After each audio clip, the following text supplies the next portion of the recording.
ضیاء صاحب، الیکشن کے لیے خان صاحب تو جو طریقہ کار استعمال کر سکتے تھے وہ کر چکے ہیں، لیکن اگر الیکشن وقت پہ بھی ہو جائیں، جس سے صدر صاحب نے کہا کہ فکر تو اب یہ کرنی چاہیے کہ وقت پر ہی ہو جائے الیکشن، یہ کیا معاملہ ہے؟ ظاہر ہے کہ دیکھیں، ایک تو آپ نے بالکل درست کہا کہ عمران خان نے جو ان کا امکان میں تھا، انہوں نے کہتے ہیں جلسے جلوس کر لیے، لانگ مارچ کر لیا، انہوں نے اسمبلی تحلیل کرنے کی بات کر لی، لیکن اس میں بہت سارے جو ان کے ناقدین ہیں ان کا کہنا ہوتا ہے کہ عمران خان ناکام ہو گئے۔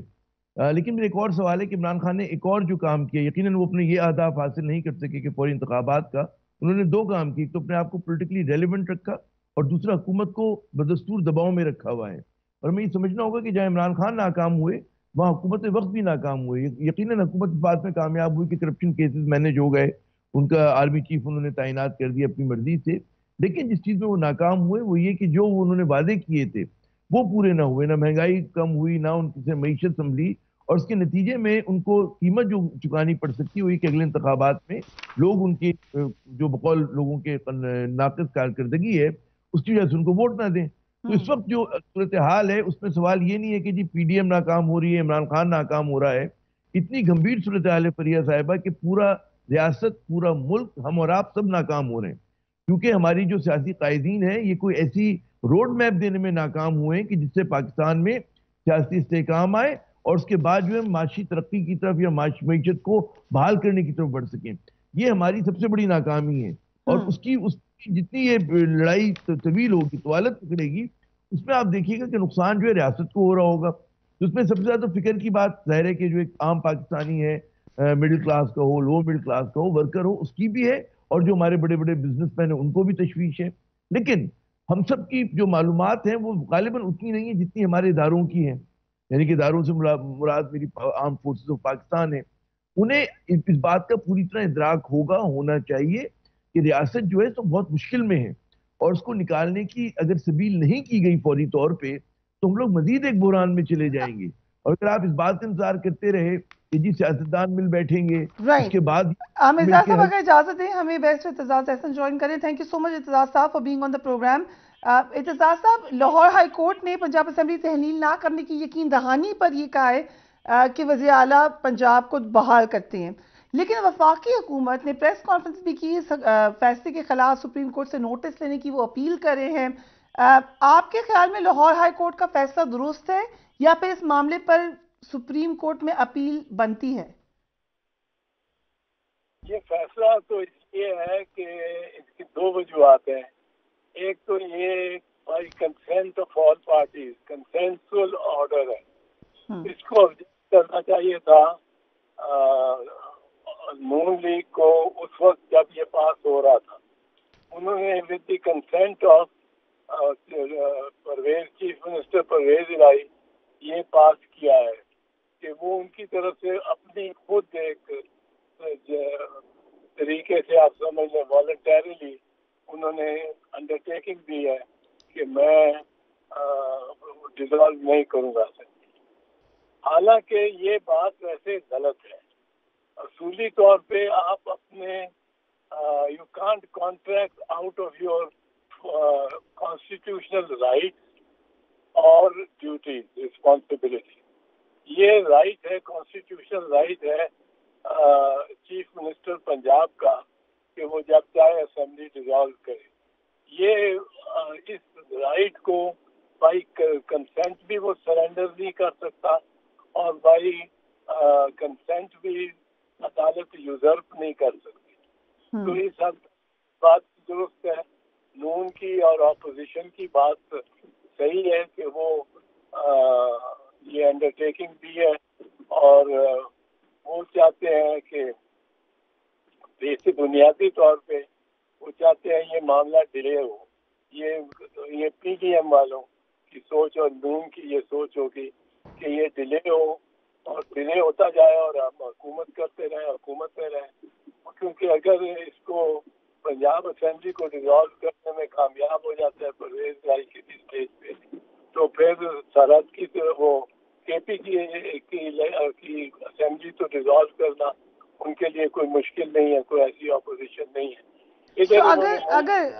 سوری اعتزاز صاحب، اگر یہ نہ لی ہوتی انڈرٹیکنگ کورٹ نے تو پھر چودھری صاحب باہر آ کے اسمبلی کو توڑ سکتے تھے. پھر اس وقت تو ڈپینڈ کرتا ہے کہ اگر انڈرٹیکنگ نہ دی ہوتی تو شاید جو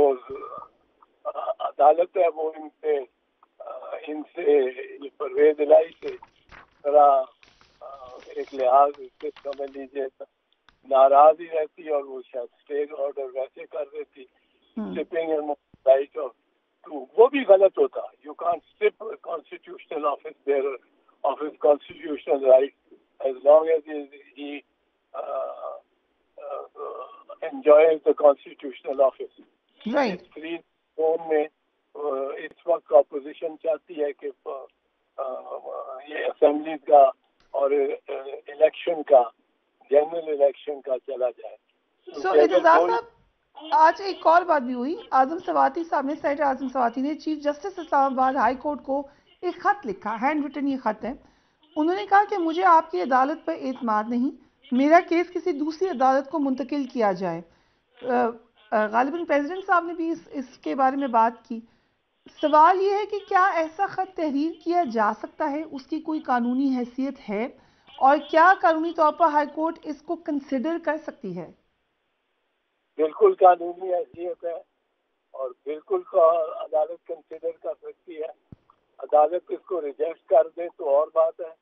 کیونکہ عموماً ججز سمجھتے ہیں کہ ان میں تعصب کی بات کی کوئی خامی نہیں ہے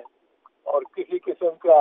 ان میں تعصب نہیں ہے. وہ خود یہ سمجھتے ہیں, خود ان کی لکھی ہوئی ہے کہ جج میں تعصب نہیں ہوتا سپیریئر کورٹ کے جج میں, اور سپیریئر کورٹ کا جج جو ہے وہ جو فیصلہ کرتا ہے وہ نیک نیتی سے کرتا ہے کیونکہ وہ سپیریئر کورٹ کا جج ہے. یہ محمد اکرم شیخ کا کیس ہے 1968 کا 1988 کا 88 اور 89 کا. اس میں یہ سپریم کورٹ نے پرنسپل دیا ہوا ہے کہ it is for the court جج to decide whether he is biased اور ناٹ. حالانکہ یہ بھی غلط طریقہ ہے اور ہماری عدالت نے یہ سمجھا ہوا ہے اس کو درست, اور جج کو آپ باعث پہ چیلنج نہیں کر سکتے, جبکہ دنیا ساری میں باعث کو پہ آپ چیلنج کر سکتے ہیں. اور سواتی کا اگر یہ امپریشن ہے کہ اس کے ساتھ زیادتی ہوئی ہے, اور میں سمجھتا ہوں امپریشن اس کو ہی نہیں ہوگا, ساری دنیا جانتی ہے کہ اس کے ساتھ زیادتی ہو رہی ہے, ساری دنیا سب کے سامنے زیادتی ہو رہی ہے. اور this is a kind of case in which courts should intervene and take up the matter. اب سواتی نے ایک ٹویٹ کر دی ہے